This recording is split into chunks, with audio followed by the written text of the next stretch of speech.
It's 3 o'clock here in Marietta, Georgia.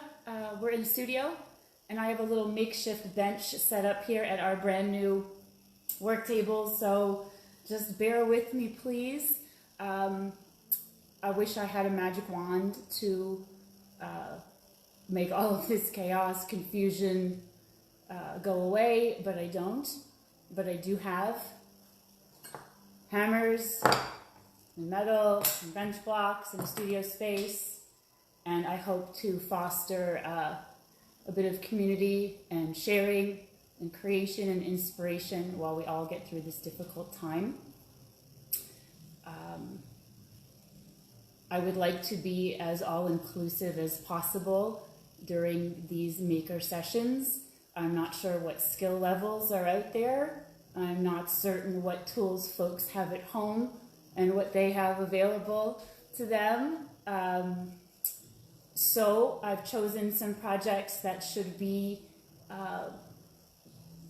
mainly things you'd have around the studio and things that can appeal and provide value to anyone that tunes in. Hi, Julie!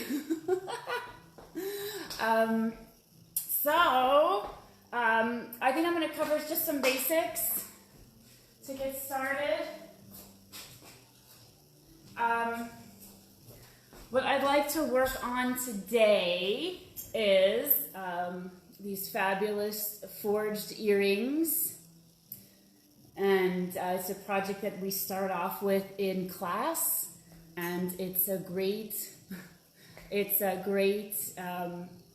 skill builder. It's a great make. On days you don't know what to make, sit and make these earrings. A super skill builder to work on your hammer control and really start to understand that there is an equal reaction to your actions with the tools that you use. And the projects that I work on with the students in the studio, I always say it's a make you can come back to again and again. And this is one of those makes you can come back to again and again and make different variations. I'm going to show you the most basic variation today that you can make cold without heat. I use a little bit of heat with mine to make this extra little connector ring here. So there's a variation for you. And we'll talk about some variations as we, as we move along. So again, I'm not sure where everybody's at skill-wise. Some of these things I don't think you can hear too many times, so I'll just go ahead and get started. Some of the basic things that I have here. Well, first, let me show you what I have in mind to make for some other things, because I really value your input, and I would like these sessions to be rewarding and kind of just a break from the news and a break from all this other stuff, and provide the cheapest therapy you'll find, and that's some good old hammer therapy and some time behind the bench. So if the projects are too easy for you, or you don't have the supplies that we have for classes, this kind of came into my noodle rather quickly. Use this time to get behind the bench and take some time for yourself. Some of the projects I have in mind are these fabulous earrings that are just such a great make. And I'll show you there's 4 variations within this make, and then other variations within the make of the make that you can embellish these and make them your own and never really make the same make twice. A cuff bracelet is a great project, and I have some great variations on this, and I have some challenges for my returning beginners that you could make this a great skill builder and add some zhuzh it up a little bit if you like, or keep it basic and just, again, this is great hammer therapy. I'd really like to do some cold connections, rivets. It's riveting. Rivets are, first of all, a really viable design aesthetic. A cold connection is a wonderful thing to know how to do. And you could do it with minimal tools. So I'd really like to cover riveting, cold connections in class. We could cover some bales, and we'll cover all sorts of stuff in these sessions. I made this little flower demo that I thought was really cool. We could turn this into earrings. You can make it into a pendant. I thought it's really neat. It does require soldering, so we can work on that if you like. Within some hot work, I also have lovely link earrings I'd like to make with you guys, and we can learn pick soldering. And for those of you that have learned to pick soldering here in the studio, you could practice. You never know when that aha moment will be. We had a student in our Sunday series brought us all to silence with his aha moment at the solder bench that he said, oh my goodness, I think I just got it. It clicked. So I have some lovely link earrings I'd like to work on with you. I also have to check my metal stash here and see what I have in the studio. I made these a while ago and they're kind of cool. They're really Idiot's Delight fishing lure texture. So I have an easy way that we could make these. They do require heat, but it's a really cool project. So I also have this guy. This is an oldie moldy from a long time ago. This we could practice our sawing and piercing skills, and we can be introduced to the wooden dapping block. If you have one, if you don't have one, you might be able to fashion one out of some wood you have at home, and we could start working with adding a little bit of dimension to our pieces. Oh, hey Bob, how you doing? So please bear with me, guys. Oh, thank you. A little nervous here, trying to just put some stuff together and just and share. And anyway, thanks for tuning in. All right, so let's get started with some basics. We're going to talk about how metal is measured. Some of you already know this, some of you don't. But let's get started. This is a metal gauge, and metal is measured, sheet and wire are measured the same way. They're measured in the slit of the wire gauge. So I know this is 12 gauge, but we could see it doesn't fit in the 7, the 8, the 9, the 10, the 11, the 12. So I know this is 12 gauge. This is 12 gauge copper wire. And sheet and wire are measured the same way. So sheet also goes through the slit of the wire gauge. And 18, 19, and we have 20 gauge. For the project that I would like to work on today, these beautiful forged bar earrings, and we'll talk about some variations on these. I'll also be showing you 2 ways to make fabulous earring wires cold. And then I also have my torch here with a bowl of water for a quench to show you how to zhuzh up your earring wires if you have a torch. And ball up the end of your wire, which is good to know to make head pins. It's good to know to make these French wires. It's balling up the end of your wires is a neat connection mechanism. So we'll get to that. So what I have here, I started out with one 4-inch piece of 12 gauge wire that I have divided into 2 2-inch pieces. Each one of these 2-inch pieces I have marked at the halfway point. And we'll get to why I've marked at the halfway point in just a moment. I'm going to back up a little bit. Again, I don't know who's joining us and what kind of skills you have. You all, these also the projects I've chosen for you require minimal tools, so I don't want to get too fancy because I'm not sure what everyone's skill level is and I'm not sure what y'all have at home. But a regular claw hammer will work. A ball peen hammer you have in the garage will work. Terrific. So this is a ball peen hammer. He's a great general all-purpose guy, and he lives on my bench. He's a daily driver for me. He's golden boy. When the ball end strikes my metal stock, I always ask the students, which way do you think my metal is moving? But I can't really ask you now out there in the interwebs. When the ball end strikes my flat stock, my metal is moving out. My metal is moving north, south, east, west. What happens when I use this guy? This is a raising hammer.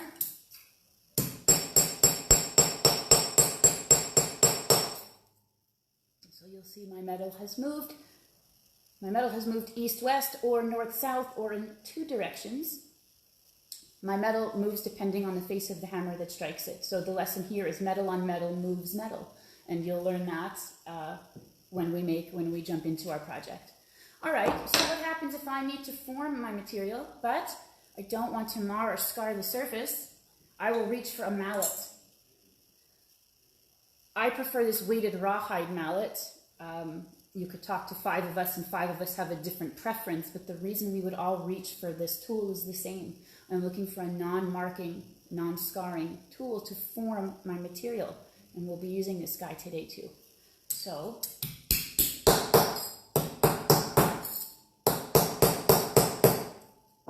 my mallet is used for forming. So metal on metal physically moves metal. And my mallet is used for forming that material with a non-marking, non-scarring tool. All right, cool. So, woo. All right. The first thing I talk to the students about in the studio is we are a manual version of an otherwise mechanized process. Everything we do here is manual. So in a machine shop, there's a big mechanized hammer that strikes its material every time. Well, you are that machine, but it's manual. And that machine has no choice but to travel on its same path as a constant strike every time. Well, it's a little more difficult for us because we have some play in our movement. So what I'll ask you to do is I'll ask you to focus on striking your stock dead on. The energy that comes down from this hammer stroke dictates how your metal moves. It doesn't care what you thought you were doing, what you hoped you weren't doing, what you wish you didn't do. There's an equal reaction for every action that you put forth here behind the bench. So I'm going to ask that you focus on striking dead on. So your metal will curve up toward you, or this way, or this way, or this way, depending which way you're holding it.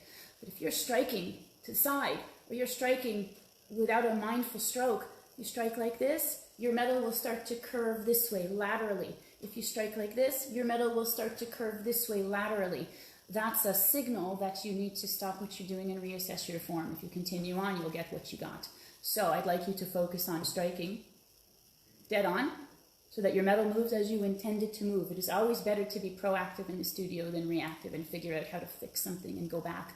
It's also labor on the back end. So what we talk about in the studio is finding your zero. Well, I understand that this is great therapy every time you're behind the bench, but especially in the times we're in, I would like you to have some controlled strikes with your hammer. So we're also not going to put our index finger on the shaft of the hammer. I believe by doing this, your wrist is cocked, and as you're forging, I think it's being unkind to your wrist. So we're going to hold our hammer nice and low, and we're not going to strike from the shoulder. We're going to strike almost like a fulcrum. I talk to the students about finding your zero, and your zero is this. As I strike, gravity and the recoil is doing all the work. And we'll come back to the zero when we make our earring wires because it is a strike that I have to utilize. So once I have control here, then I can increase the heft of my hammer stroke.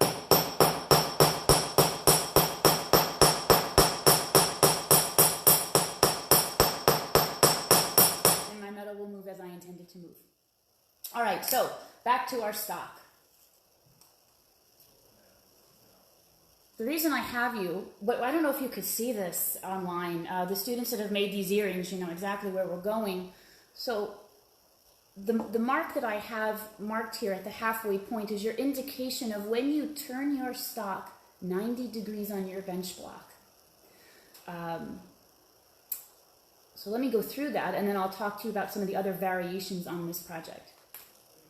So I have my bench block, I have my hammer. I'm going to go ahead and start to strike.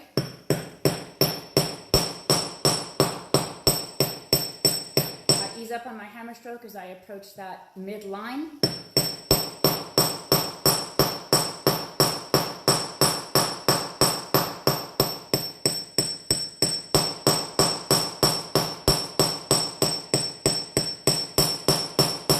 And you'll start to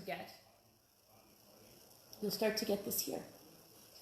What I'd like you to do is turn your stock 90 degrees, put it back on the bench block, and strike. Now some of you may start to get hockey sticks. So that is your indication that you are not striking your stock dead on. So revisit your hammer stroke. First of all, correct it with your mallet, and revisit your hammer stroke.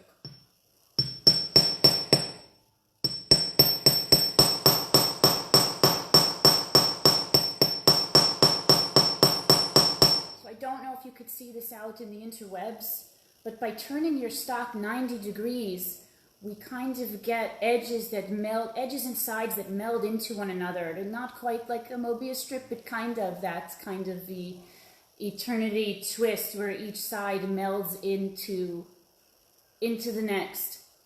So the other variations of this project, if you don't want to do the 90-degree turn, is just a simple forged bar earring. Go all the way down the line and forge yourself a nice bar earring. Another option is to forge down so you have a teardrop. That's great. Or you could go the other way and leave it tapered at the bottom and forge the top. So I'm going to continue working this.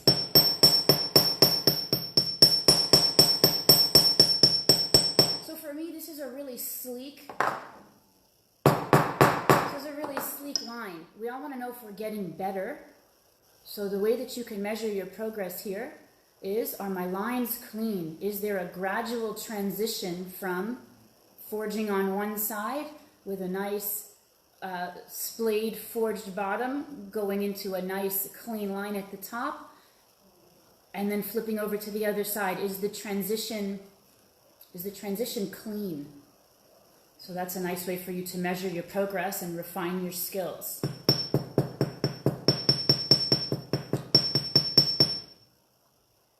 Gee, I much prefer having you all here in the studio. This is a little weird.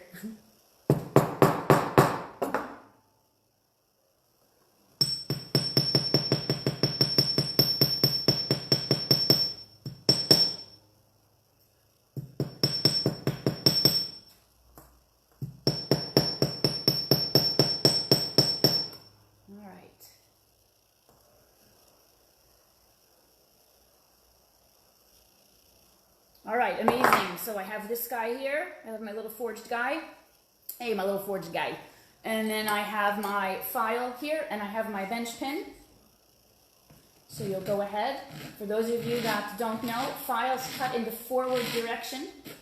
So please do not drag your files back along your material. You will dull them and make them less efficient for every successive stroke. So please take the death edges off the end here.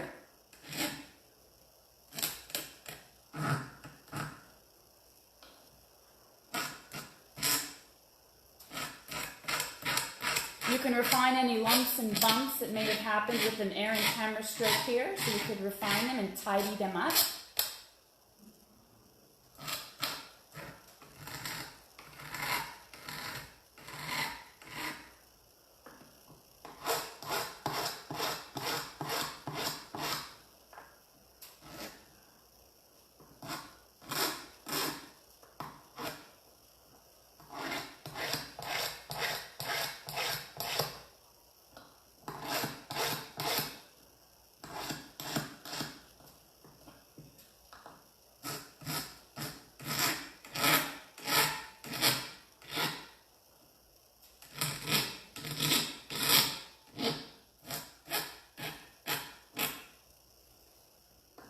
You'll notice how I exaggerate the curve of my file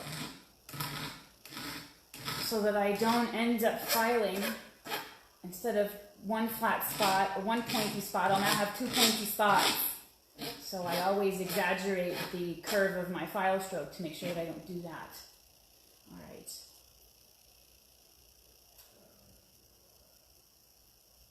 So, looks good. You could run some 220 sandpaper over these and get more of a uniform finish on them. I have a bunch of machinery here in the studio to finish and polish, so that would be my step towards finishing them.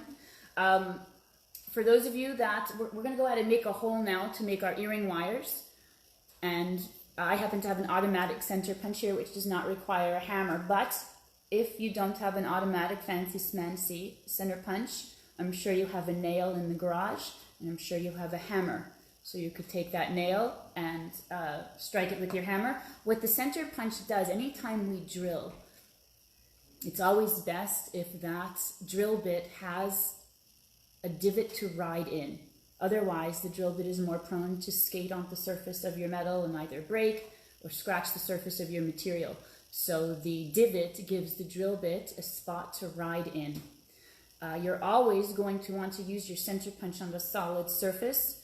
You know, it will never fail you. I love always situations, so you don't have to wonder. Your bench block is always a great solid surface for you to use your center punch on. Keep in mind, please, the center punch is not piercing your material. The center punch is just providing a divot for that drill bit to ride in. Don't put your hole too high. And don't put your hole too low. It's got to be just right. If you want to go ahead and mark it with your Sharpie marker, you can do that.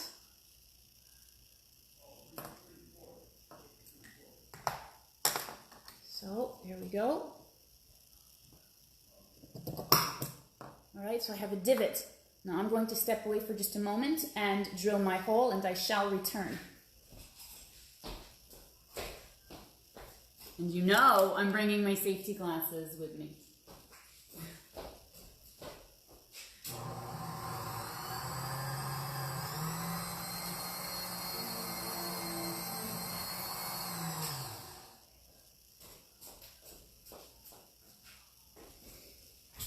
All right. So sometimes you might get a burr on the back where your drill bit has gone through, so you'll go ahead and just sand that away. Already ready to make some earring wires? Awesome. So the gauge I use for earring wires is 20 gauge. Now I'm going to show you two very basic earring wires, and we'll talk about some variations on these guys.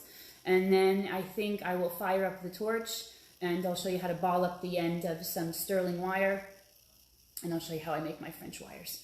But for starters, I have some round nose pliers here, and I have some 20 gauge copper wire.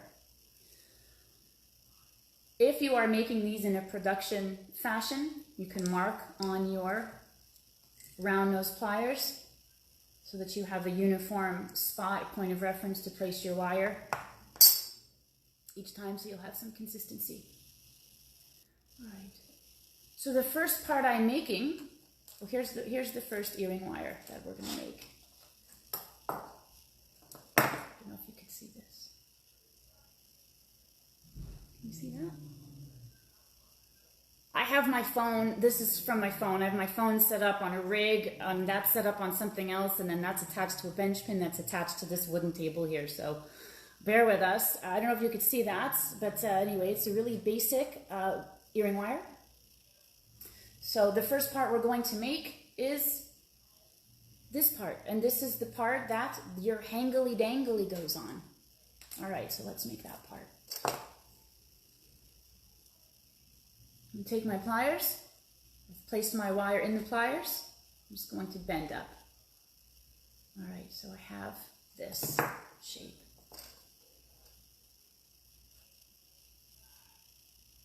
Oh, hey!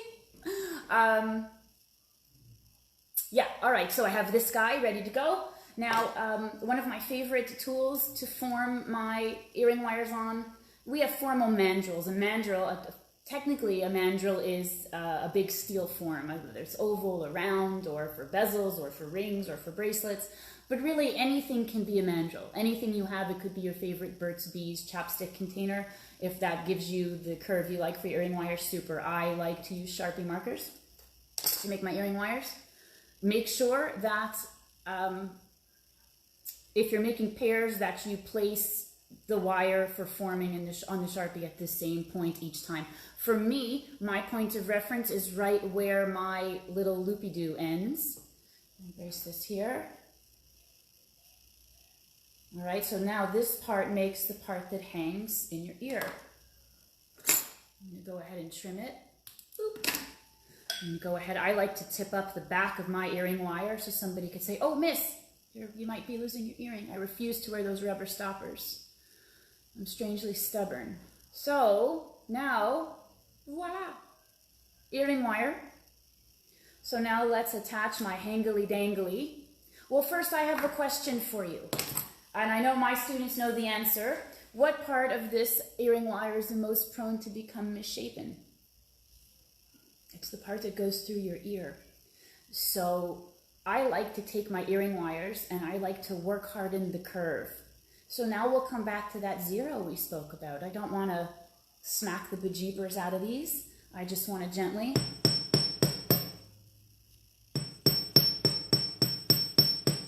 When we get into some other projects, I don't know how long this thing will go on, but if we get into some other projects, I'll talk to you about molecules and science and all sorts of action of what's happening when we work harden. But for now, that's what I'm doing. I'm work hardening. I'm crunching those molecules together so that this piece of wire is less prone to become misshapen from the everyday wear that earrings take.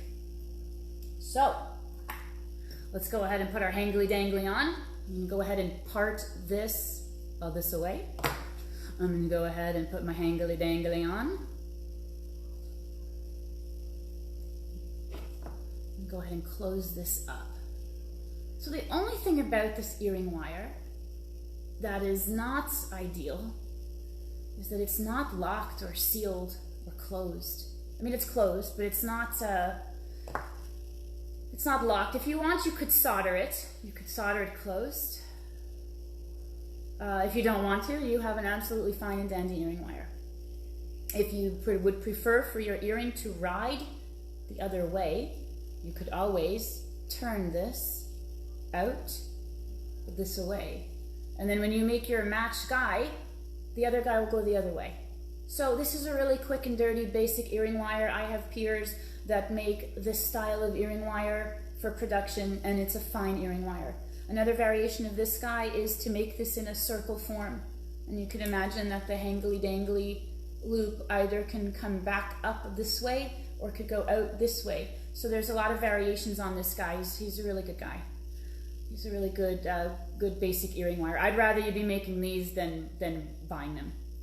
All right, let's talk about the second earring wire style. This is a great connection mechanism style also for you to know. Now don't lose your minds. The students have a lot of trouble with this. I'll do as many of these as you want me to do.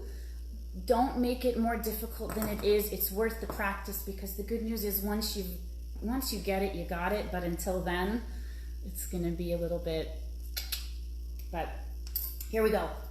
Keep in mind, my pliers are doing nothing but this, and this. Hey Dawn, how are you? My pliers are doing nothing but this, and this. All right. So the first thing I'm going to do, let's do a make along. All right, I'm going to bend my wire back over my round nose plier jaws. Keep in mind, all you're doing here, I'm using these round nose pliers as a mandrel. They're a steel form for me to get beautiful, perfect loops. Okay, let me do this. All right, so now I have a, can you see that? I have an L or a 7 or whatever, however you want to look at it. Now, do not bring the wire with you. What I'm simply doing here is I'm moving the pliers in the space I've created, tight enough to keep them in the same spot, but not so tight that I take the wire with me, and not so loose that the wire moves up and down the nose of the plier. All right, so I'm just going to loosen my grip just enough, turn my plier this way. So notice I have not taken the wire with me. Can you see that? Okay, great. Now, the reason I've turned my pliers is so that I have the top jaw available to bring my wire back around. All right, there we are. Cool. You see that? Super. Do not take the wire with you.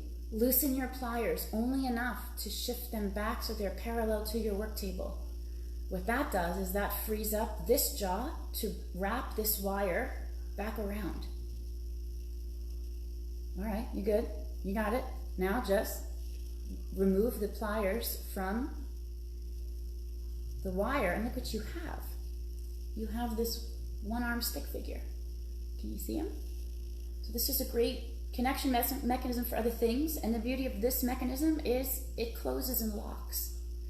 All right, I am going to attach this to my earring, and then don't worry, I'm going to do a couple more make-alongs with you. I'll do a couple more make-alongs with you. All right. So I'm going to open this way. I'm going to slip my hangly-dangly on. I'm going to close this with my chain nose pliers. Chain nose pliers are a cousin of the flat plier. They just have a tapered nose. So while I could use a flat plier here, I like the tapered nose. It just lets me get right in here. So now what I'll do is I'll wrap the tail around. So we talk about this in class. There's a few different styles here. Go nuts. You can either coil them, super neat and tidy. You could leave a longer tail here and make a bird's nest style. That looks kind of cool. I do have a pier that wraps this tail up the stem of the earring wire like a vine. That looks really cool. So you could make that your own. One day this will stab you in the finger, so just be ready. But you'll see what I'm doing here is I'm using my chain nose pliers leverage to coil the wire around.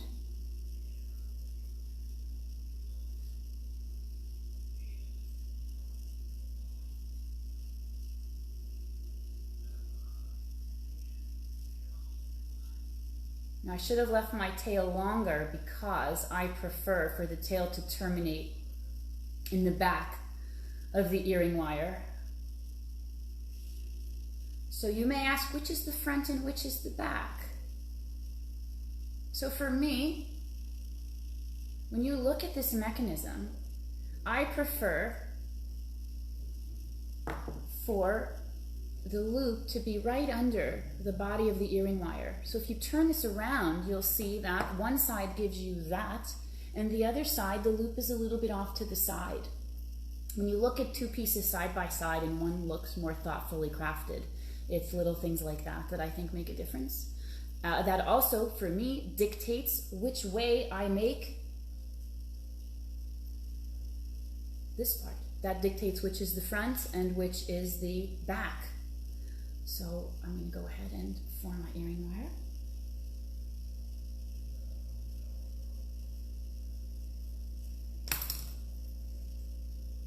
Go ahead and trim that off. I like to tip up the back. Now don't forget you're going to have a little bit of a sharp and bejaggly edge here. So you'll take some sandpaper, or I have some cup burrs that fit in here, and I can go ahead and clean up the back of that earring wire. So it's not sharp and pokey. Okay, great. Earring wire number 2. All right, so that's a great connection mechanism. I'm gonna go ahead, let's go ahead, grab another piece of wire, let's do it again. All right, so this is a really, I don't know if you can see that. Anyway, it's a really good earring wire. All right,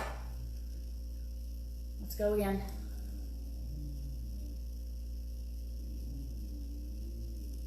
I don't know if you can hear that little Ollie is purchasing in the background. My neighbor Marcus is here. Hey buddy, oh he's in his bed. Hi buddy. Okay, can you see him in there? There he is. Oh, hey. Okay. All right, he's gonna make sure I don't forget to tell you anything. All right. Wire, pliers, let's go.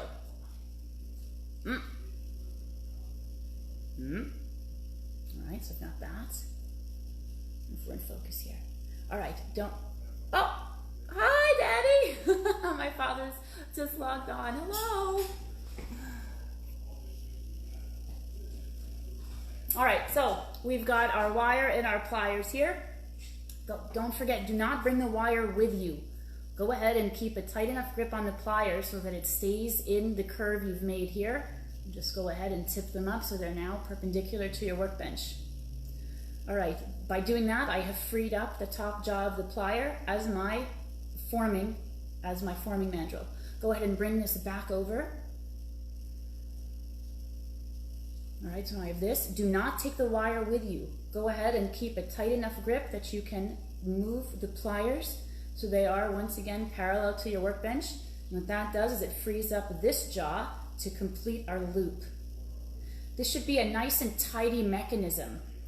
If you do it correctly, you will have the head directly over the body with one arm out to the side. This should be a neat and tidy mechanism. All right? I'm not sure how many of you out there would like me to do this again. I know in class we go through this a couple of times. All right, let's go again. And go ahead, go to the back. Do not bring the wire with you. A light enough grip to simply move my pliers within its space. My pliers are now perpendicular to my work table. Go ahead and bring this wire back over the top jaw. You can see that.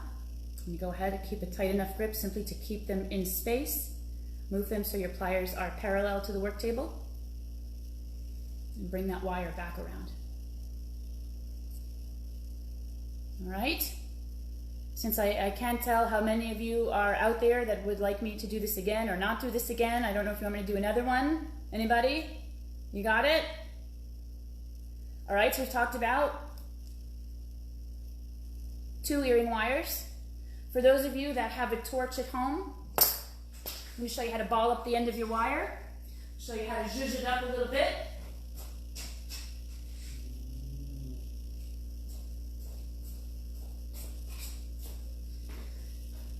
I need a striker.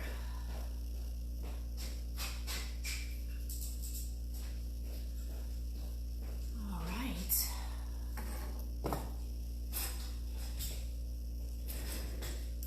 All right, so I have here, I've measured roughly 55 to 60 millimeters of 20 gauge sterling wire.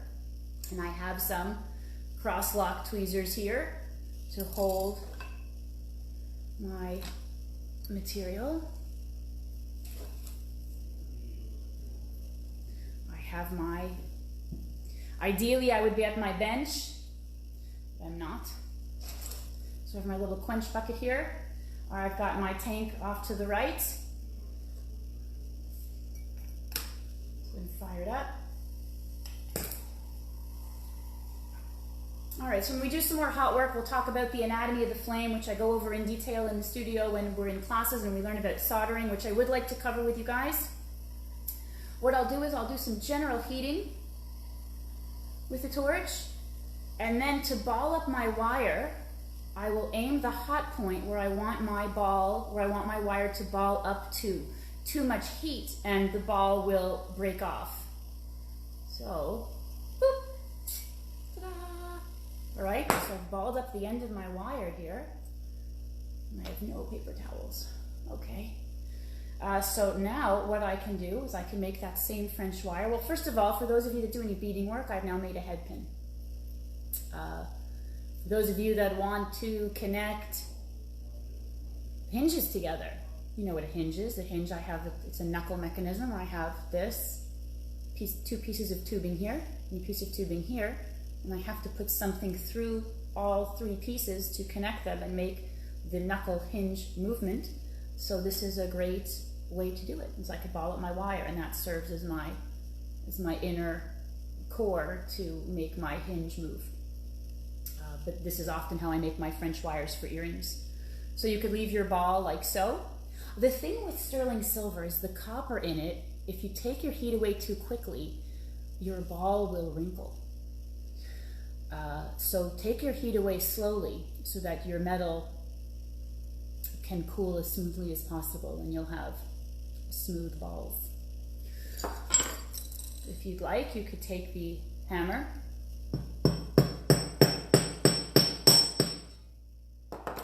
and flatten the end of that. And I'll go ahead and make my earring wire the same way. I'll go ahead and curve that up.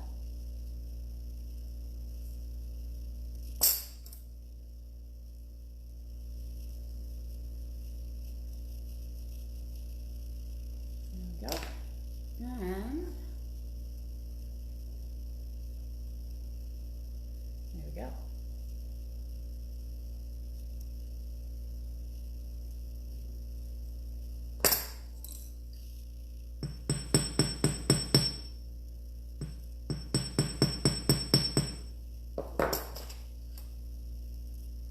Now, for those of you that are using heat for your earring wires, obviously, you know, this would go in your pickle pot.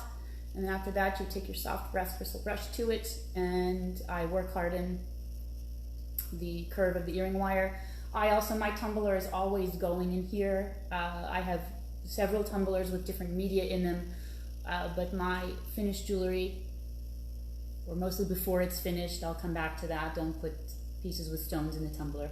I have stainless steel shot in my tumbler, and while nothing really moves molecules like true demands on your material with a hammer, I believe that the stainless steel shot bombarding my piece in the tumbler is there's like a bunch of little hammers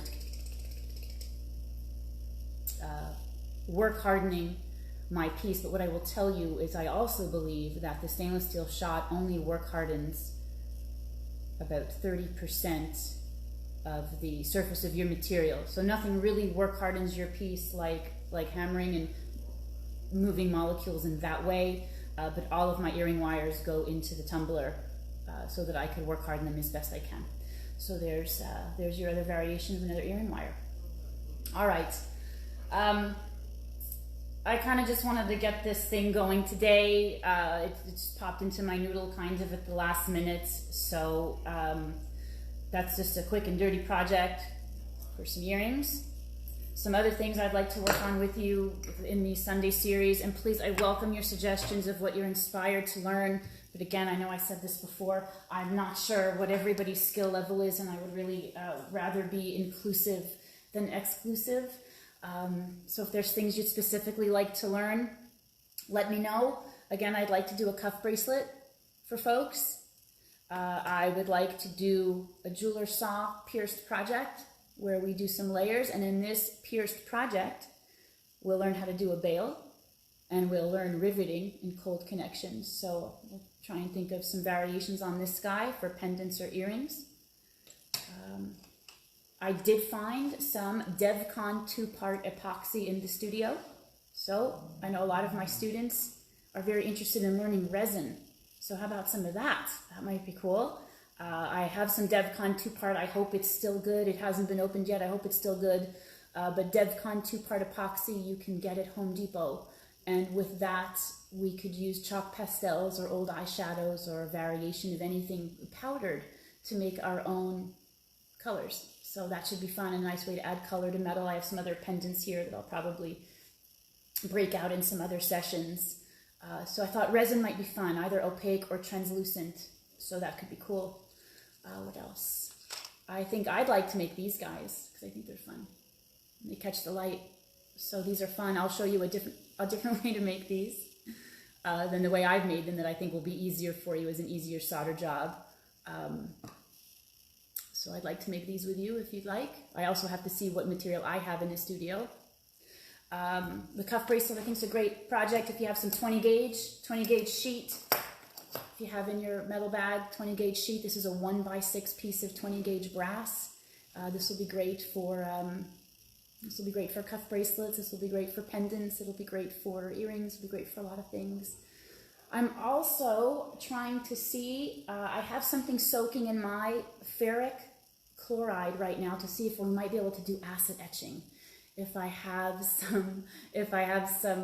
PCB etchant is still good, I'll show you how to do some acid etching because that's a lot of fun. This was a new project that I came up with that I think would be a lot of fun. I don't know if y'all like these. If you like to do these flower earrings, I don't even know if that's in focus, but these are pretty cool. I don't know. They're kind of neat. What do you think? So you can make them a pendant, you can make them earrings, you can do whatever you want with them. I'll come up with some more inspiration this week and see, read your comments and see what you guys might like to learn how to make, what you'd like to work on. I want this to be a break for everyone and just take a break from the news and have some connection and some inspiration and some sharing and some community while we all try and get through this. All right, so I guess with that, I'll go ahead and sign off. Also, if you think, if you could find another format, this is kind of weird. I would like to see you guys.